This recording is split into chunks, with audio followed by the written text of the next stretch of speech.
Vamos a hablar hoy, vamos a continuar con la historia de Rabbi Akiva, pero en esta ocasión me voy a salir tal vez de mi costumbre y mi línea y voy a dar una interpretación muy interesante que da la Kabbalah. De hecho, Rabbi Haim Vital, que fue el alumno predilecto de Lari, del famoso Rabbi Yitzhak Luria Ashkenazi, el gran cabalista.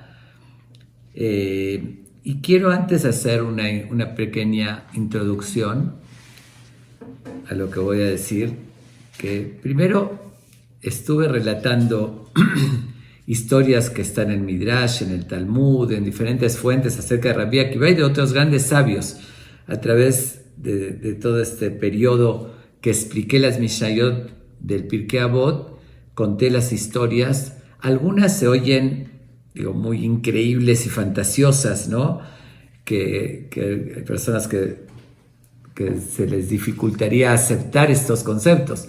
Bueno, quiero hacer aquí dos aclaraciones. Una, que yo estoy trayendo las fuentes, lo que se dice al respecto en las diferentes fuentes, y aclarar que todo lo que son relatos, agadot, que están en los midrashim, en el Talmud y todo eso, no forzosamente todo es literal. Se ha escrito que muchas veces hay cosas que se dijeron como metáforas o que se dijo por alguna razón de una manera dando un mensaje y tal vez no es exactamente literalmente como es así. Eso es en primer lugar. Entonces yo nada más me limito a transmitir, que será a hacerles llegar a ustedes esas fuentes, que obviamente la mayoría absoluta de lo que está escrito es tal cual como está escrito, pero alguna cosa que puede ser un poquito ilógica y demás, también no forzosamente se refiere literal, porque así son todas las Agadot.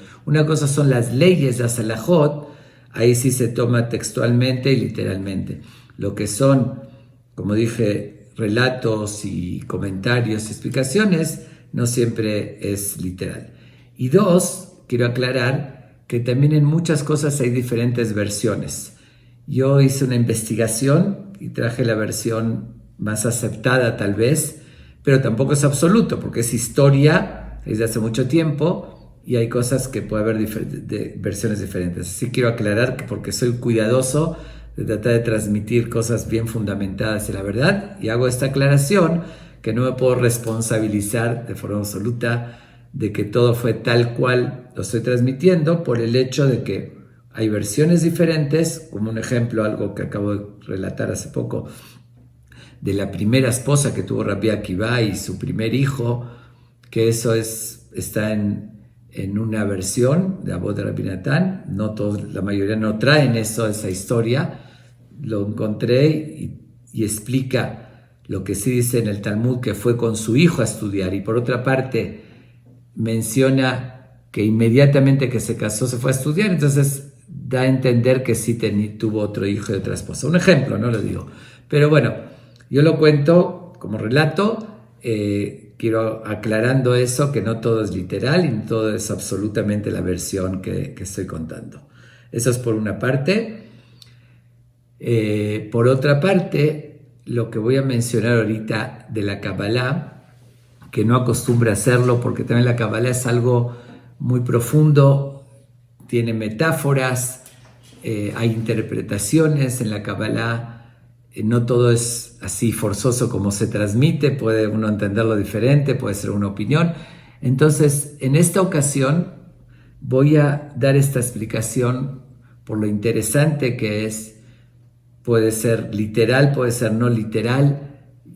A mí se me hace que tiene mucho sentido, pero lo doy como incluso también es un ejemplo de una visión diferente y más profunda a muchas cosas que observamos en la historia, en el mundo, y que no entendemos.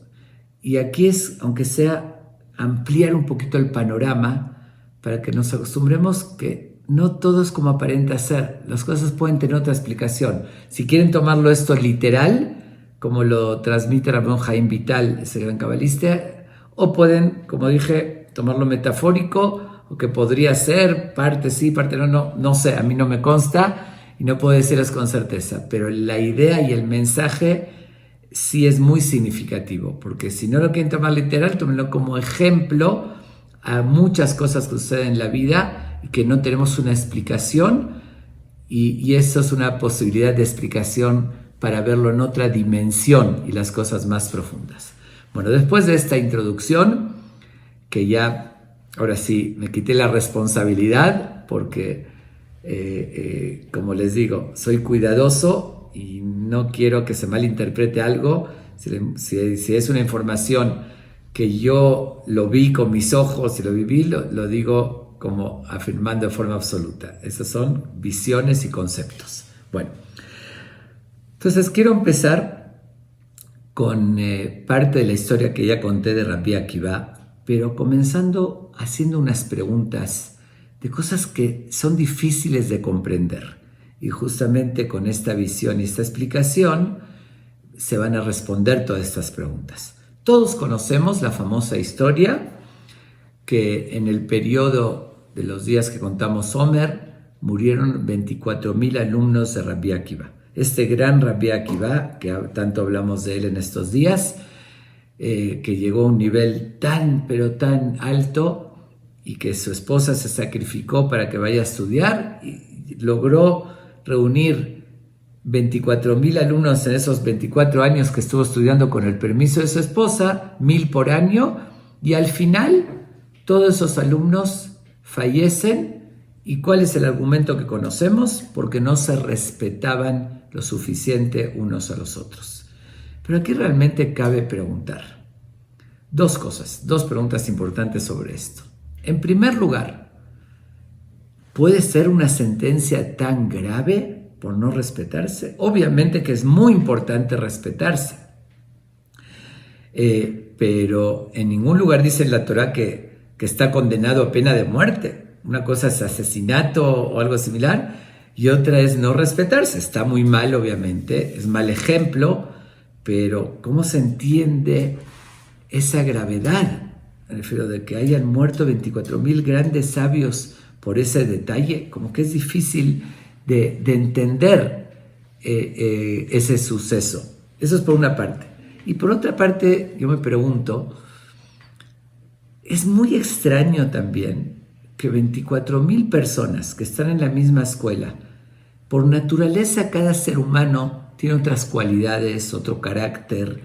Digo, son gente diferente, no eran hermanos ellos. Cada uno venía de otro lugar, vinieron a estudiar con Rabbi Akiva, eran alumnos.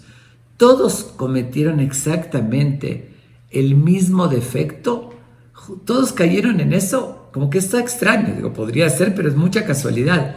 Mucha casualidad que todos justamente tengan esa mala cualidad de no respetarse. Es algo difícil de comprender. Vamos a dejar ahorita todas estas preguntas en el aire. Al final vamos a responder a todas. Pero voy a continuar con otro suceso importante de Rabbi Akiva, que lo menciona en el Talmud, y también sobre esto voy a seguir todavía en las preguntas antes de entrar a las respuestas. En el Talmud, Tratado de Menajot, página 29, nos relata lo siguiente, y vuelvo a repetir, no significa, esto sí es una agadá, es como una historia, un comentario, que no se toma literal, es un poquito más metafóricamente, ¿no? Porque el Talmud lo transmite a nuestro alcance, con los términos que nosotros entendemos, como ya le dije en otra ocasión, que cuando dice la Torá la mano de Dios no quiere decir que Dios tenga mano, es una forma metafórica para que lo entendamos. Aquí también el Talmud lo describe tal cual, así como un cuentito que nos dice como si una persona se encuentra con la otra, y en términos humanos, pero es mucho más profundo que esto. Entonces nos dice lo siguiente, dice que Dios, cuando Moshe subió al cielo, 40 días y 40 noches que menciona en la Torá, Dios le enseñó a Moshe, vamos a llamarlo así para entenderlo mejor con la modernidad, digamos como una película, por decirlo así, de todo el futuro, de lo que iba a suceder en el futuro. Le mostró, y entre eso le mostró los grandes sabios que iban a llegar, que iban a ver en la historia. Obviamente los más importantes, Y cuando llega justamente a Rabbi Akiva, que Dios le está mostrando, por decir, la película de Rabbi Akiva, le llama mucho la atención y ve que Dios está, ¿cómo decirlo? Acondicionando, por decirlo así, perfeccionando la Torah. ¿Qué estaba haciendo Dios? Estaba poniendo coronas a cada letra de la Torah. Entonces le pregunta Moshe, ¿por qué estás aumentando a lo que ya escribiste? ¿Qué te orilló a ahorita agregarle coronas y algo especial a cada letra de la Torah? Entonces le contesta Dios. Vuelvo a repetir, no quiere decir que Dios estaba dibujando unas coronas, los conceptos. Le contesta Dios, ¿qué puedo hacer si mi hijo, este gran Rabbi Akiva, él se puso a analizar cada letra y le dio una explicación profunda y le puso coronas? Y así, entonces yo tengo que seguir lo que él hizo, su obra. Ya lo adopté, lo que él estableció y lo que él profundizó, yo lo adapté. Le dice Moshe, como dije hace un momento, que se interesó más en él. A ver, quiero ver toda su vida, quiero ver la película completa acerca de Rabbi Akiva. ¿Ok? Entonces, Dios le dice, siéntate ahí, por decir, donde lo llevó a la época que Rabbi Akiva estaba enseñando a sus alumnos cosas profundas. Moshe Rabbenu, el que entregó la Torá, el que Dios le reveló todos los secretos, estaba oyendo a Rabbi Akiva lo que estaba enseñando y no le entendía Moshe. Dijo cosas porque él mismo no lo había estudiado eso, como dije. Dios mismo le estaba agregando cosas nuevas a las letras, por lo que llegó Rabbi Akiva. Llegó un momento que Moshe se desmoraliza. Dice, no puede ser que haya alguien, que yo soy el que entregué la Torá, yo soy el autor, no la inventó, transmisor de Dios, de todos los detalles, y alguien que conozca cosas que yo no conozco. Estaba desmoralizado, hasta que se quedó oyendo, y de repente ve que un alumno le hace una pregunta a Rabbi Akiva. ¿Esto por qué es o de dónde lo sacamos? ¿Y qué le contesta Rabbi Akiva? Esto es Alajá le Moshe mi Sinai. Esto lo recibimos de Moshe de Sinai, y así es porque él nos los transmitió. Ya cuando oyó eso Moshe es como que se calmó. Dice, bueno, al final recurre a él, a lo que él transmitió. Pero ¿qué vimos de ahí? Que de hecho Moshe lo consideró hasta superior a él, y le pregunta a Dios, si va a haber una persona, si ya me mostraste el futuro, y va a haber una persona de tan alto nivel, ¿por qué me escogiste a mí para entregar la Torah? ¿Por qué no trajiste su alma antes a esta época y lo hubieses escogido a él, que él sea el transmisor de la Torah, no yo? Dios no le negó esa pregunta, no le dijo que estaba equivocado, nada más dijo, así lo decidí. Pero si vemos en el texto del Talmud, varias veces le dice Dios, Hazor le ajoreja, unas palabras muy extrañas. Voltea para atrás, regresa para atrás, que así lo decidí. Cuando se interesa más Moshe, le dijo, quiero ver su final, toda su vida, hasta el final. ¿Qué le enseña a Dios? La muerte que tuvo Rabbi Akiva. La muerte que tuvo Rabbi Akiva, lo mencionamos, pero lo voy a detallar un poquito más. Estuvo un tiempo en la cárcel, un tiempo prolongado, lo metieron cuando estaba estudiando Torah, que, por cierto, voy a hacer un paréntesis y voy a contar otra pequeña anécdota muy conocida también de Rabbi Akiva, que cuando él seguía enseñando Torah, porque no podía detenerse, le preguntó a alguien, oye, ¿no te da miedo estudiar Torah? Los romanos en esa época prohibieron cuidar Shabbat, hacer servir Milá, estudiar Torah. Le dice, ¿no te da miedo? Le contesta Rabbi Akiva algo tan sabio y tan profundo, y le dice, mira, si estudiando Torah me da miedo de los romanos, imagínate sin estudiar. Y le dice a qué se compara y les cuenta una fábula. Le dice lo siguiente: en una ocasión un zorro, que tiene la fama el zorro de ser el más astuto de los animales, estaba junto al mar y ve que habían pescadores que echando sus redes estaban pescando y los peces escapándose de la red así corriendo. Entonces a él se le antojó comerse un pez, pero obviamente ¿qué iba a hacer para atraparlos? Entonces empieza a dialogar con los peces y les dice: oigan, veo que están ahí asustados, están escapando, ¿por qué no vienen conmigo a la tierra?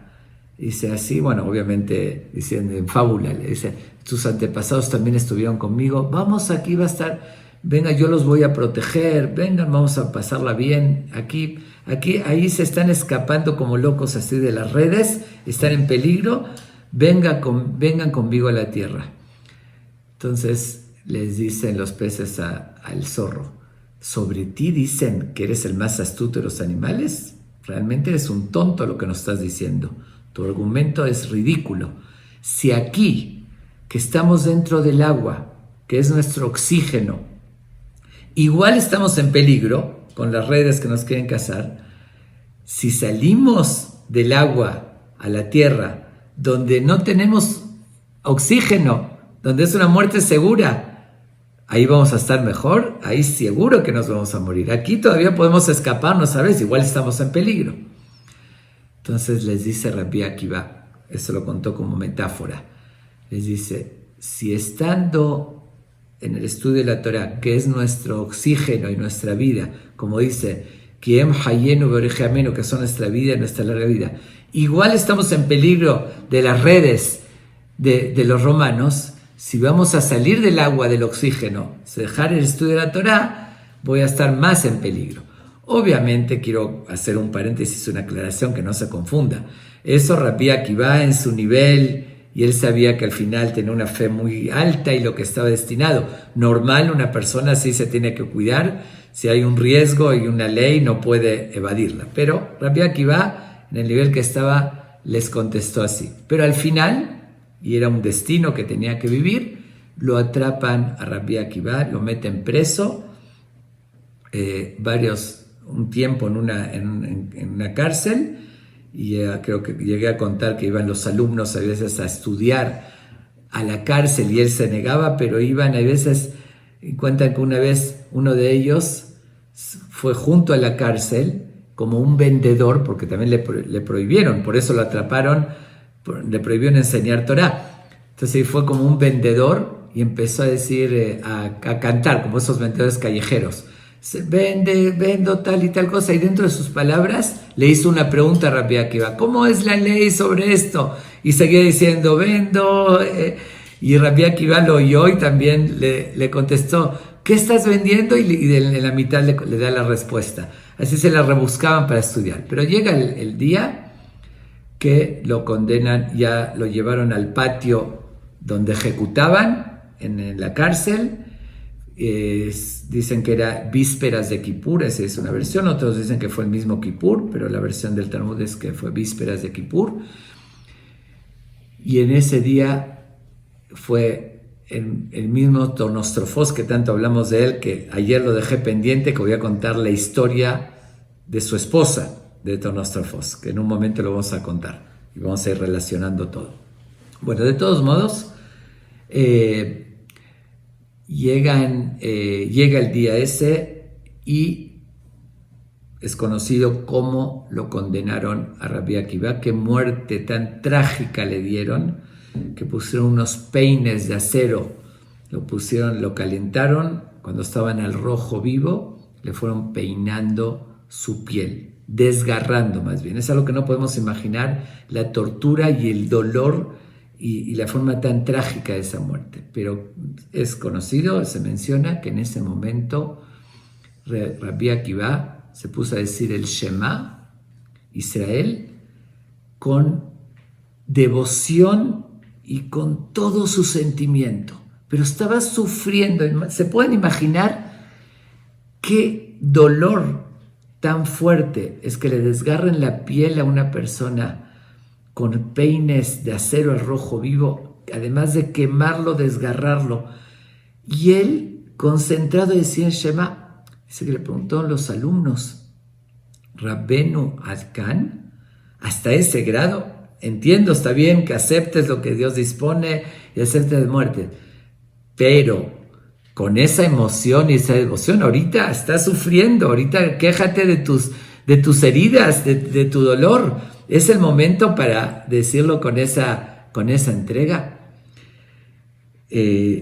Incluso hay una versión también que el mismo Tonostrofos, el malvado ese que siempre discutía con él, que ayer contamos, estaba presente cuando lo estaban matando.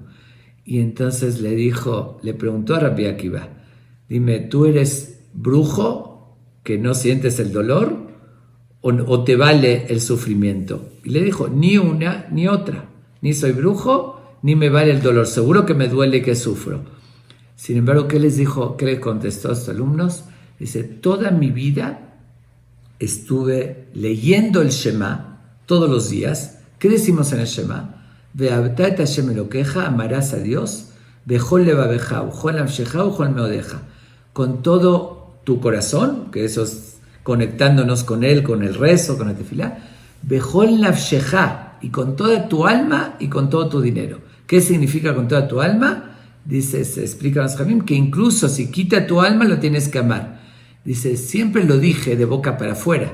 Dije, es fácil decirlo, pero siempre pensé, ¿cuándo se me va a presentar la oportunidad de no solamente decirlo, sino de practicarlo? Porque cualquiera lo puede decir, todos decimos eso todos los días, pero no significa que estemos dispuestos a llevarlo a cabo. Entonces dice, siempre esperé, y ahorita que se me presentó la oportunidad, ¿no lo voy a hacer con esa devoción? Esa fue la respuesta de Rabbi Akiva. Pero realmente, la verdad, es muy difícil igual de entenderlo. Está bien, todo tiene un límite. Está bien que está dispuesto a dar el alma, pero no con esa tortura y no con esos sufrimientos y con ese entusiasmo. Entonces hay que entender qué les respondió Rabbi Akiva.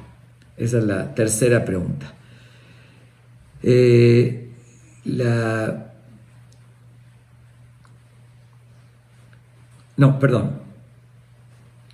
Perdón, esa es la cuarta pregunta. Hicimos 4 preguntas. 1, 2, que ¿por qué murieron? ¿Por qué algo tan trágico que hayan muerto los alumnos de Rabbi Akiva? La segunda pregunta fue, ¿cómo puede ser que coincidieron que todos no se respetaban? La tercera es lo que Dios le dijo a Moshe, ¿qué significa voltea para atrás? Cállate, que así lo decidí. ¿Qué respuesta es esa? Muy extraña la respuesta, y lo dejó sin respuesta también. Después que le preguntó, le dijo, Zot Torah vezot sejará, le dijo, esta es la Torah y esta es la recompensa. Así le preguntó Moshe a Dios, y Dios le contestó algo súper extraño. Dice, cállate, voltea, que así lo decidí. ¿Qué significa voltea para atrás, que así lo decidí? Esa sería la tercera pregunta. Y la cuarta pregunta, ¿cómo puede ser que por más devoción que tenía, que en ese sufrimiento, que pudo haber esperado eso? Vamos a dejar estas 4 preguntas de lado por un momento y vamos a ir a otro episodio, a otro suceso de la Torá. Este suceso está en los Talmud, es en la época del Talmud. El que voy a contar ahorita lo relata textualmente la Torá en el libro de Bamidbar que estamos leyendo ahorita. De hecho, en 2 semanas más lo vamos a leer esta historia. ¿Cuál es la historia? El famoso Balak, un rey de Moab, la Torá relata, que ve que el pueblo de Israel sale de Egipto, sale con toda la fuerza, el poder, que Dios derrota a los egipcios con milagros, las 10 plagas, se abre el mar y todo eso. Y entonces dijo, si lo tenemos que enfrentar, es un pueblo que tiene reglas metafísicas, que no son las reglas naturales, no es el poder natural. Entonces no lo vamos a poder vencer con armas, porque no son armas convencionales las que usa. Son armas de Dios, que es el que Dios lo está protegiendo. Entonces dijo, ¿cómo podemos vencerlos? Se le ocurrió, si ellos usan armas no convencionales, que es milagrosas de Dios, voy también a contratar a alguien que usa armas no convencionales. Y por eso contrata a Bilam, que era un profeta que hablaba con Dios y tenía esa visión. Dijo, vamos a contratar a él que maldiga al pueblo de Israel. Que los maldiga, también es un arma no convencional, algo sobrenatural, y así va a contrarrestar el poder sobrenatural que ellos tienen. Bueno, la Torá relata, es conocida la historia, que Bilam intenta maldecir al pueblo de Israel, Dios no se lo permite, de hecho le pidió permiso a Dios si podía ir a maldecirlos. Dios primero le negó, después le aceptó, le dijo, pero dejo que vayas, que acompañes al rey, a los emisarios del rey de Moab, pero lo que yo ponga en tu boca, eso es lo que vas a decir. Y así varias veces intentó maldecirlos y le salía bendiciones de la boca. Ok. Cuando vio que no lo logró, el rey estaba muy decepcionado, que lo defraudó, le ofreció riquezas increíbles, grandísimas, pero al final no pudo. Entonces, ¿qué hizo Bilam? Le da un consejo al rey de Moab. Le dice, con maldición no pude vencerlos, pero yo tengo un secreto, te voy a revelar un secreto, que si quieres vencerlos, haz que Dios se enoje con ellos. Y para eso, hazlos pecar, hazlos que caigan en la tentación, y de esa manera lo vas a poder vencer. Dios mismo se va a enojar con ellos y así los vas a poder vencer. Se les ocurrió y analizaron y se hicieron un plan, unas ideas. Reclutaron, en vez de soldados para ir a luchar, reclutaron a las mujeres moabitas, las más guapas.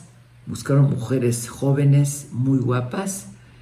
Y ahí relata el Midrash que, bueno, la Torá dice que el pueblo de Israel pecó con ellas, no describe los detalles. Relata el Midrash que les ofrecieron cordialmente, que como estaban en el desierto, en el camino, pasaban cerca de ellos, que les van a vender artesanías, por decirlo así, de lo que ellos pusieron como puestitos en el desierto, que le estaban ofreciendo, y en los puestitos alguien entraba a comprar o a ver qué vendían. Había una mujer guapa que lo empezaba a seducir, el hombre, y así los llevaba.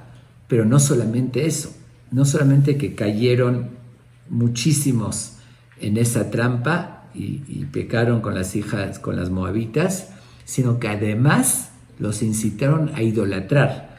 Dice, entraron en la perversión y además idolatraron lo que se llama Baal Peor. No quiero ahorita entrar en el, que es algo un poquito difícil de entender qué tipo de idolatría era, una idolatría muy rara, muy extraña, pero no quiero prolongarme porque no voy a alcanzar con la historia de Rabbi Akiva y la explicación cabalística que les quiero transmitir.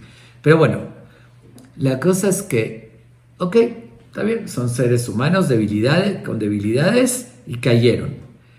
Pero lo más sorprendente de todos fue uno de ellos, un líder muy importante que también cayó en la trampa. ¿Quién era? Se llamaba Zimbri ben Salú. Era jefe de la tribu de Shimón. Habían 12 tribus. Los puestos más importantes que había en el pueblo de Israel en ese entonces eran Moshe y Aarón. Moshe era como el rey, Aarón el Cohen Gadol, el sacerdote supremo, y después de ellos, lo que seguía en jerarquía eran los 12 jefes de tribus. Quiere decir, era el tercer puesto más importante en todo el pueblo. Y esos nombramientos no se hacían por dedazos, ni por influencias, ni por riquezas. Eran nombramientos que eran directos de Dios. Quiere decir que de verdad está a un nivel espiritual muy elevado.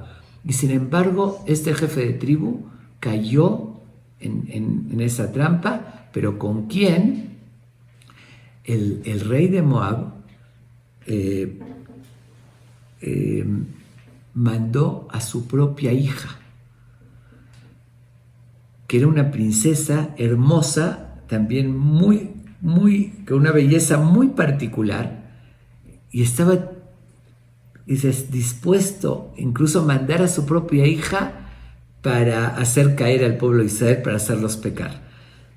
Pero cuando la manda, le advierte, le dice: tú eres aristócrata, eres una princesa con una belleza fuera de lo normal, no vayas y te desperdicies con cualquier persona, no vas a agarrar a alguien del pueblo e irte con él.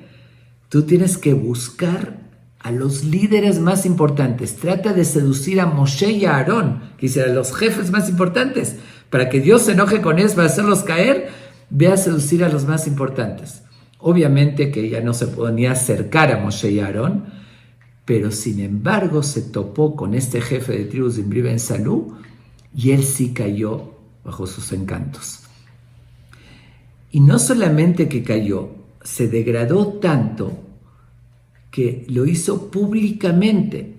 Hasta más, comenta que fue frente a Moshe y a Aarón con ella, con esa princesa, y como que a retarlos, ¿no? Decir, ¿me puedo casar con ella o me puedo estar con ella? Y le dice, no. Le dice, ¿y tú te casaste con la hija de Yitro? Bueno, fue a molestar, pero frente a todo el pueblo.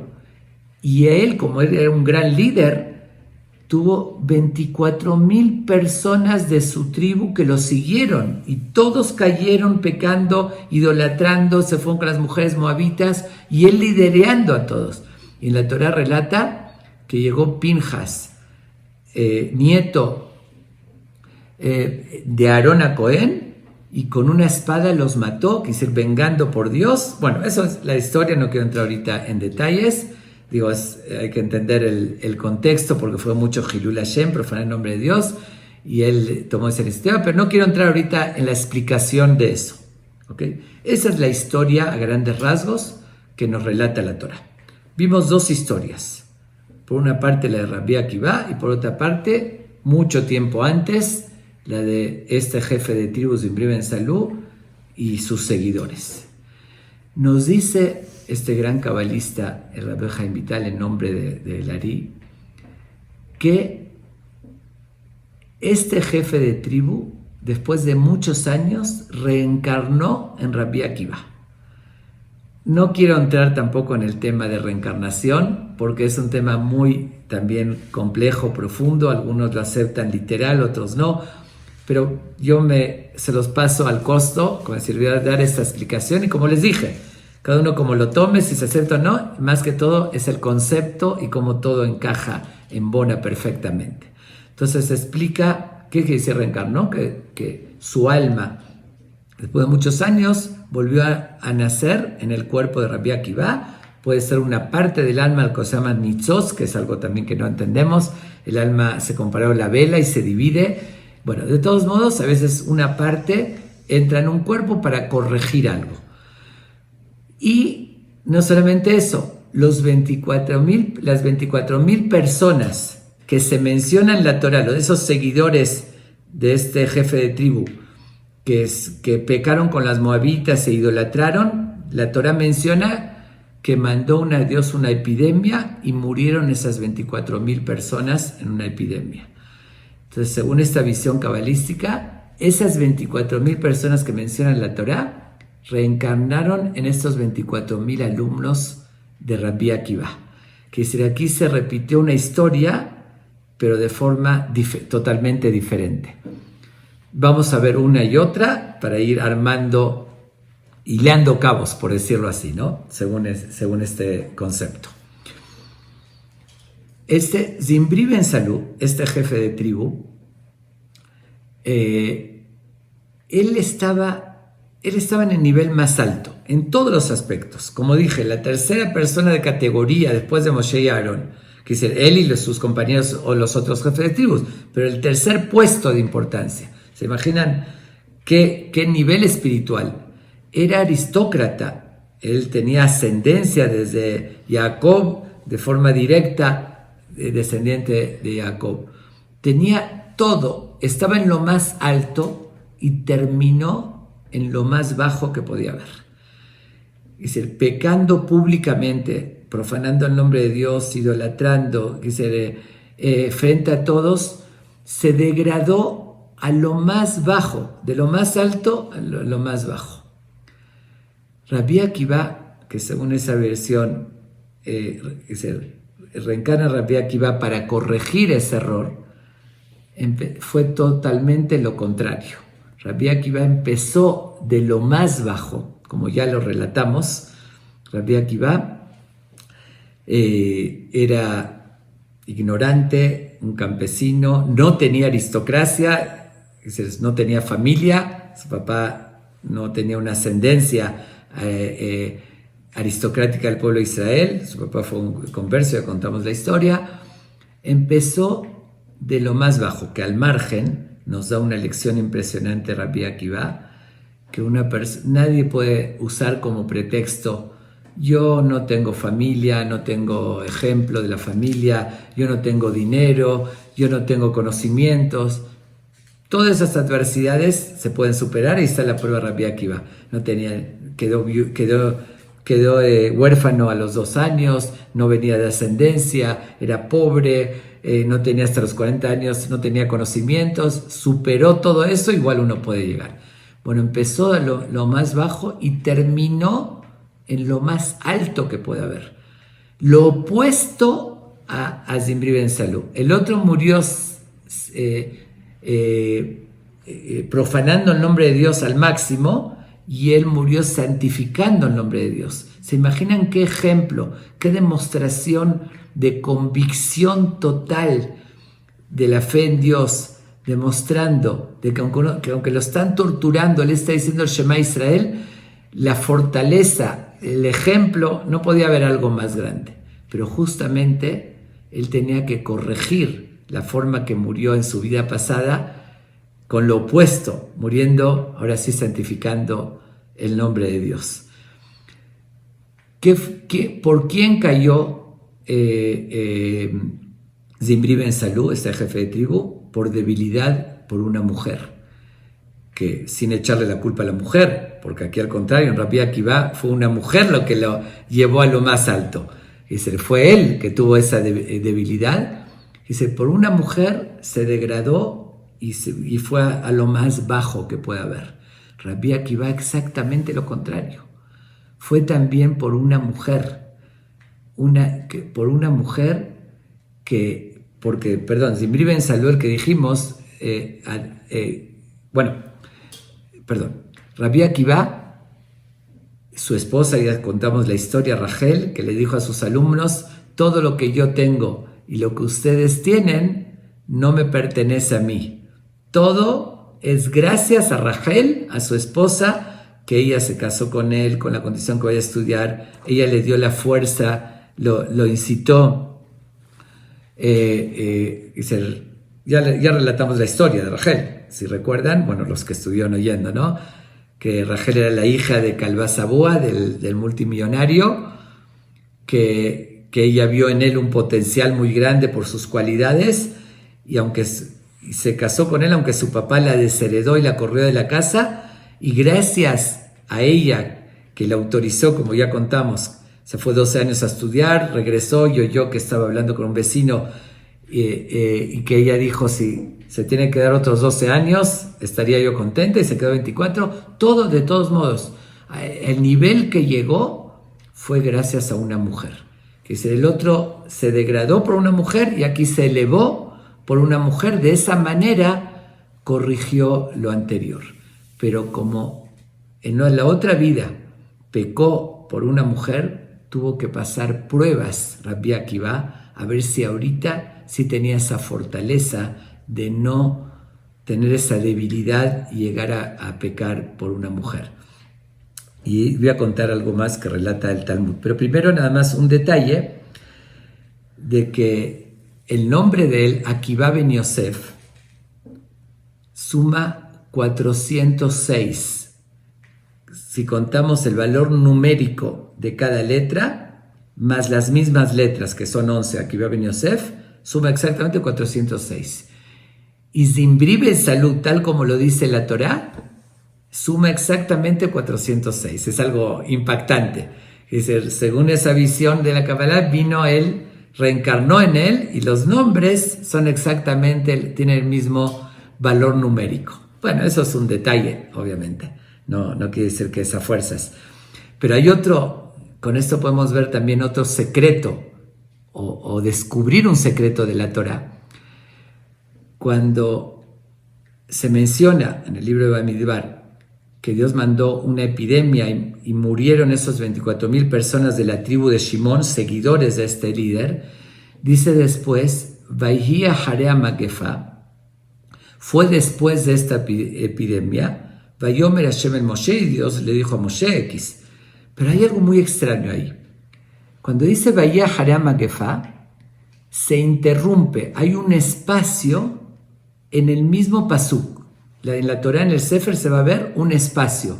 No termina ahí la perashá como algunos lugares que es un espacio natural cuando termina una perashá o la otra. En la mitad de la frase hay un espacio. Y cabe la pregunta también, ¿para qué nos dice fue después de esa epidemia? ¿Para qué tiene que decir eso? Sigue diciendo, puede seguir relatando lo que pasó, que Dios le dijo a Moshe. Entonces, según esta visión, y explica Rabbi Haim Vital, revela este secreto y dice, aquí la Torá nos revela lo que iba a pasar. Dice, Vayhia Harea Magefa, fue después de esta epidemia, deja un espacio. Dice, en el futuro va a haber otra epidemia, dice, otra muerte de 24,000 personas como hubo en ese momento, que era para corregir el error que ellos cometieron, estos 24,000 alumnos. Eso está en código encerrado en la Torá. Y vuelvo a repetir, hasta me siento incómodo cuando hablo de un tema así, que no estoy acostumbrado, me refiero, aunque me gustó, que si estudié conceptos de Kabbalah y demás, pero como no los tomo literal y así, no acostumbro a transmitirlos. Pero bueno, esto está de verdad fascinante, por eso, como les dije, me salí de mi forma o de mis costumbres. Ok, continuemos. Relata, voy a citar otra anécdota para ir armando, ahora sí, esto porque ya se hizo tarde. Cuentan que una vez en uno de sus viajes, recuerdan que mencioné que Rabbi Akiva viajó mucho para diferentes razones, o para interferir por el pueblo de Israel, para hablar con los romanos, o en viajes que enseñaba, que curaba gente, etc. Uno de sus viajes viajó a Grecia, Rabbi Akiva. Grecia era muy importante en ese entonces. Se enteraron que iba a llegar, Rabbi Akiva era de renombre a nivel mundial, y alguien le dice al gobernador o al dirigente del lugar donde iba a llegar de Grecia, le dice, el que va a llegar es una persona de un nivel espiritual impresionante, una sabiduría, un nivel espiritual, y él además, algo que ellos no podían entender, dice, es una persona que no se deja seducir, puede ver una mujer guapísima y para nada, a él no le hace ningún efecto y se sigue de largo como si nada. El gobernador, que estaba tan acostumbrado a la promiscuidad y más con el poder y dinero que tenía, dice, no puede ser que haya alguien así. No puede ser que una persona no le haga ningún efecto ver una mujer guapa. Dice, seguramente nunca lo pusieron a prueba. Yo lo voy a poner a prueba. Vamos a ver si es cierto, a ver si existe alguien que tenga esa fortaleza. ¿Qué hace? Era el hombre de más poder en ese lugar. Busca a las mujeres más guapas de todo el país. Dice, sabía que iba a llegar a Pequea, se preparó. Dice, búsquenme a las mujeres más provocativas, más atractivas que hay. Bueno, las trae, las contrata y les dice, quiero que donde él va a estar, donde va a dormir, ustedes entren al cuarto en la noche, por orden del gobernador, no importa, que no pueda resistirse.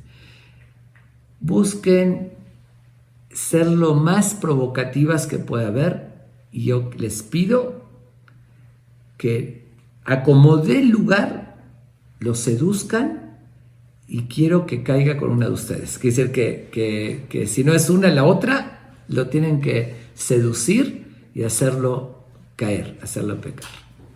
Bueno, les dice, les voy a pagar muchísimo dinero, dice, para si lo logran. Efectivamente, así lo hacen. Investigan, llegan al hotel en la noche, todos se meten, ok, no, esa es una orden, tenemos que estar aquí. Y empiezan, una por un lado y otra por otro lado, pero obviamente, ¿no? Tiene que ser con su consentimiento, no. Y empiezan a tratar de seducirlo, y así se trataron de quedarse toda la noche. Rabbi Akiva las ignoraba, así hasta con despecho, que ellas no estaban acostumbradas, y más con la belleza que tenían, pero al final, con todos los intentos, pero no lograron en lo más mínimo. Regresan hasta enojadas con el gobernador y le dicen, nos contrataste una misión imposible. Dice, es absolutamente, fue imposible. Preferimos la muerte, así lo dijeron como desesperadas, se sintieron hasta rechazadas, despreciadas, que no estaban acostumbrados a seguir intentando seducir a una persona que para nada. Bueno, comenta el Midrash que lo manda a llamar el gobernador Rabbi Akiva y le dice, oye, me enteré de que había unas mujeres que estaban contigo y que tú las rechazaste. Le dice, ¿que no estaban guapas? ¿No son una creación de Dios como tú y yo? ¿Por qué? ¿No tienes sentimientos humanos? Dice, instintos naturales. Les dice, bueno, le quiso quitárselo de encima y le dijo, sentí un aroma espiritual negativo, de pecados, y la verdad eso me dio hasta rechazo. Bueno, de todos modos se dio cuenta este gobernador que efectivamente, como le habían dicho, tenía esa fortaleza Rabbi Akiva, y lo felicita y le dice, de verdad es admirable. No había conocido una persona hasta ahorita en toda mi vida que tenga esa entereza y fortaleza espiritual. Por mucho menos, ¿no? Otros no nada más que si los seducían se dejaban, sino iban a buscar, hasta violaban, y además era el comportamiento de los romanos en esa época. Entonces lo manda, lo despide con todos los honores, que se ganó su respeto. Pero volviendo a la explicación cabalística, y que todavía no acabo y se está haciendo tarde, voy a tener que tratar de resumir muchísimo. El Rabbi Akiva, Dios hizo que suceda eso porque tenía que pasar esa prueba. Para terminar de corregir de la vida anterior, que había, por una debilidad, había pecado y se había degradado, ahorita tenía que pasar esta prueba, pero la más fuerte fue la segunda prueba que pasó, similar. Y ahora sí voy a retomar en lo que me quedé ayer. Ayer conté de Tornosofos, que lo llama el Talmud Tornosofos a Rasha, el malvado, que tanto daño hizo al pueblo de Israel, el que le discutía siempre a Rabbi Akiva, el que contamos varias preguntas capciosas que les decía para hacerlo caer, pero dijimos que siempre le salía el tiro por la culata. Siempre que intentaba, Rabbi Akiva les respondía sabiamente y lo dejaban ridículo a él. Una vez cuentan que llega a su casa enojadísimo, furioso. Su esposa lo ve. ¿Qué tienes? ¿Por qué estás de ese humor? Le dice, otra vez ese maldito Rabbi Akiva que de vuelta me dejó a mí en ridículo, me contestó así, yo quería humillarlo y me salió al revés. Ya no puedo vivir así, lo tengo que vencer. Dice, estamos hablando de vencerlo, en ese entonces era protegido por el César, como dijimos, el mismo César le consultaba. Total, le dice la esposa, ¿sabes qué? Si te está haciendo tanto daño, déjame a mí, que yo lo voy a vencer. Dice, yo sé que en la religión judía, es pecado, quiere decir, más con una mujer casada que hacerlo caer, yo voy a ir y justamente esta mujer, de la esposa de Tornostrofos, dice, también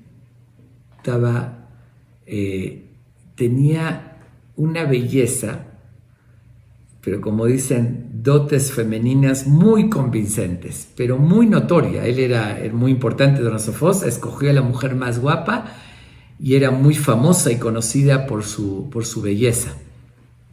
Entonces dice, permíteme que yo lo voy a hacer caer. Esa mujer lo que hace es investigar a dónde lo podía encontrar a solas. Ya saben, con espionaje ven hacia dónde, cuál era la rutina de Rabbi Akiva, dónde iba y dónde en algún momento lo podía encontrar totalmente a solas.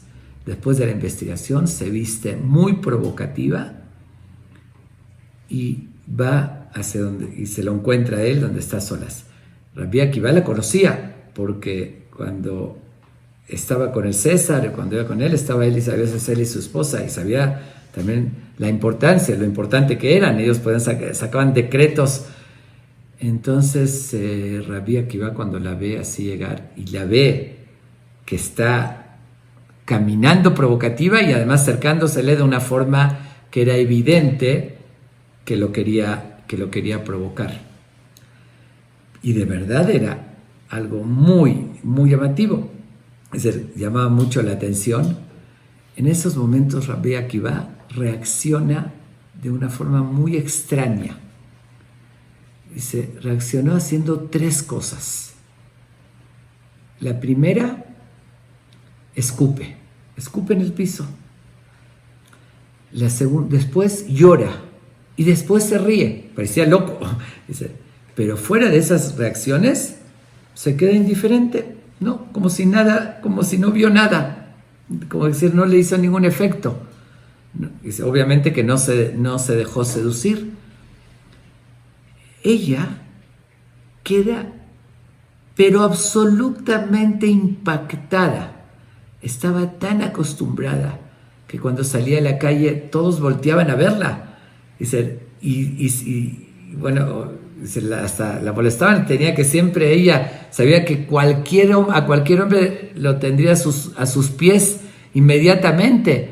Y la primera persona en su vida que se topa, que no se impresiona y no le hace caso, pero siente un respeto. Dice, donde yo estoy, que es en el medio que yo vivo, no hay valores, es puros impulsos animales. Dice, esta persona que tiene estos valores y principios, que no lo encuentro en mi gente. Entonces se queda así impresionada y le dice, hasta se disculpa, y le dice, nada más te pido una cosa, te respeto y te admiro por tu fortaleza y por tu valor, pero te pido por favor, explícame esta reacción tan extraña. Sé que no estás loco. Ella conocía de las discusiones que tenía con su esposo, la sabiduría que tenía. ¿Qué es eso? ¿Escupir, llorar, reírse? Le dice, mira, te puedo responder a 2 de las preguntas que me hiciste. La tercera no te la puedo responder. Le dice, ¿por qué escupí? Porque obviamente soy un ser humano, no era un ángel. Y de verdad era una belleza extraordinaria.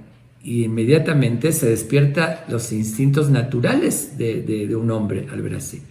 Dice, pero sé que no está correcto. Para controlar mis impulsos, justamente pensé en lo que ya leímos en el Pirkei Avot, que dice, dame ain bata, tienes que saber de dónde viniste, mi tipá serujá, de una gota que se descompone. Dice, como que me provoqué, como despertarme rechazo, asco para poder enfrentar y no caer. Entonces, intencionalmente escupí para despertar en mí como un rechazo.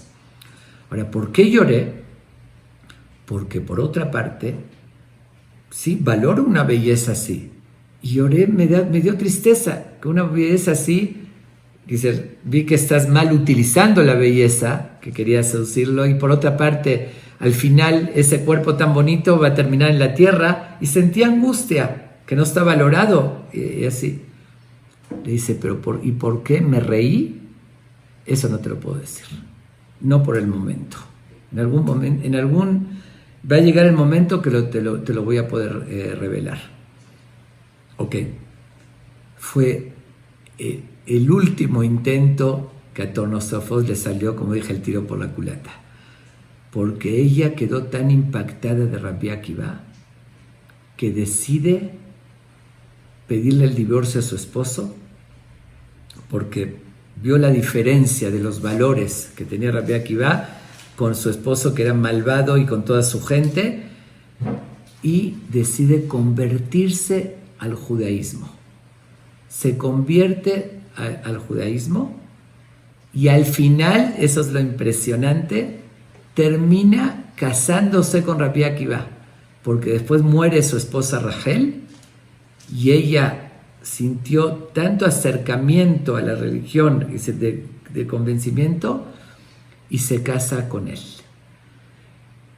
Cuando se casa con él, le dice, ahorita sí te puedo revelar por qué me reí, porque vi lo que se llama Ruach HaKodesh, con esa inspiración divina. Ya estaba, escribía que iba en un nivel tan alto que pudo ver que ella lo quiso provocar, y al final iba a terminar casándose con él. Entonces por eso se rió. Dice, ahorita quieres hacerme daño y al final te vas a casar conmigo. Entonces dice, ahorita sí te puedo revelar por qué me reí. Híjoles, perdón, me pido disculpas. No lo quiero dejar sin acabar, sin concluir. Ya voy a tratar, pero ahora sí fue récord de que nos extendimos, pero esto es algo de verdad muy especial, y yo creo que lo amerita. Bueno, total, dice Rabbi Haim Vital, esa visión cabalística, que esta mujer, la esposa de Tornosofos, también reencarnó en esa princesa Cosbi Batzur, que era la hija del rey de Moab, y justamente reencarnó para volverlo a probar, y esta vez, que al no caer, que se case con ella bien, según la ley, como debe ser, y de esa manera terminar de corregir el error que había pecado en la vida anterior. Por eso, primero fue como fue antes una princesa, dice esposa, ¿sí? Trató de seducirlo, al final ella por convicción se convierte y se casa con él, y tienen relaciones de forma permitida y correcta. Entonces tuvo que presentarse la misma escena. Ahorita vamos a entender el final de Rabbi Akiva, lo que preguntamos, qué significa eso que dijo, y vamos a responder las 4 preguntas que hicimos al principio. Ok. Terminando con Rabbi Akiva, y ahorita paso a los alumnos. Dijimos que Moshe Rabbenu le preguntó a Dios, cuando vio la muerte trágica que tuvo, le dijo, Zot Torah ve'zot sejará. Esta es el estudio de Torah, el nivel que llegó, y esta es la recompensa. ¿Y qué le dijo Dios? Voltea para atrás y cállate, que así lo decidí. Que dijimos es una respuesta incomprensible. Lo que le dijo Dios, voltea para atrás, ve qué tuvo que venir a corregir.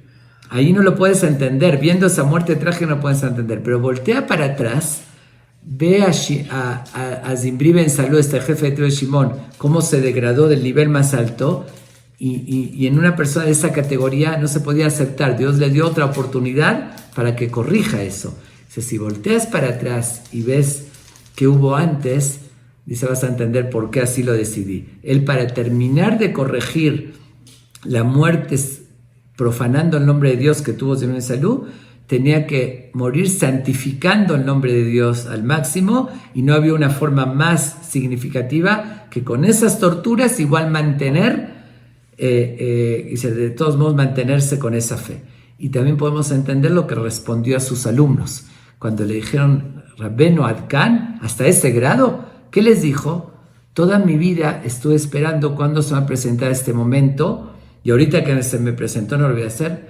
¿A qué se refirió? Que él llegó en cierto nivel de su vida donde ya supo, que al principio no lo sabía porque si no, no sería prueba, pero entendió que vino reencarnando y que tenía que arreglar eso. Entonces él sabía que para terminar de corregirlo tenía que tener una muerte santificando el nombre de Dios. Por eso les dijo, y preguntamos, no puede ser que quiera sufrimiento y demás.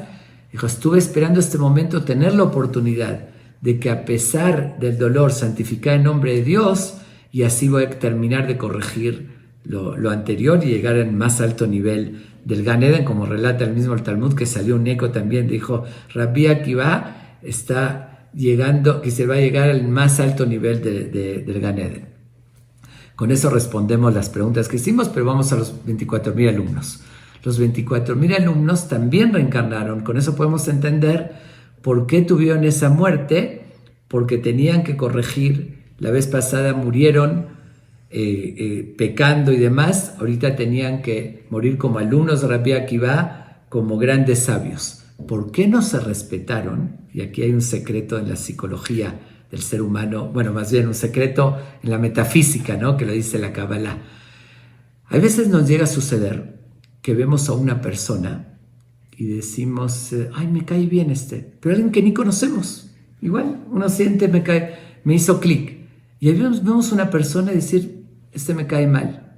Pero no hay ninguna razón para eso. No tenemos por qué decir que me cae mal, no te hizo nada. Explica, según la Kabbalah, de que eso se relaciona con los orígenes del alma. Hay a veces almas relacionadas en otra vida, que hay una conexión negativa o positiva, que explica así, cuando hay veces uno sin conocer le cae bien, puede ser que hay una conexión de las almas, o viceversa. Hay un rechazo porque algo pasó en otra vida que provoca ese rechazo. Es un concepto también profundo, no puedo afirmar que así sea absolutamente, pero es una idea que dice la Kabbalah. Entonces con eso lo explica la última pregunta que hemos hecho. ¿Cómo puede ser que 24,000 alumnos caigan en el mismo error? Todos justo cometiendo ese error de no respetarse unos a los otros. Cada uno tiene cualidades diferentes. Dice que el fondo, así como le expliqué, que a veces uno dice me cae mal sin saber por qué. El fondo era porque en la vida anterior todos habían cometido adulterio, pecado e idolatría. Entonces había algo que no sabían ni por qué, que no se podían respetar, porque había como un rechazo, como si tú eres un ham, pero algo en el interior le decía que era de la vida anterior, que provocaba ese rechazo. Y eso es lo que los llevó a los 24,000, y por eso terminaron de corregir lo anterior, esos 24,000. Y todo coincide, el pasú que dice fue después de esta epidemia con puntos suspensivos, que va a llegar otra, hasta, como dije, el valor numérico del nombre de Rabbi Akiva, y explica por qué Rabbi Akiva muere de esa manera, y por qué esas pruebas que tuvo, y todo embona perfectamente esa historia. A mí se me hace una explicación muy interesante, y como digo, que sea totalmente cierto o que no, pero tomémoslo por lo menos como un ejemplo de que las cosas a veces no las entendemos, pero llegan a tener un gran sentido en lo más profundo que a veces nosotros no tenemos la capacidad de ver.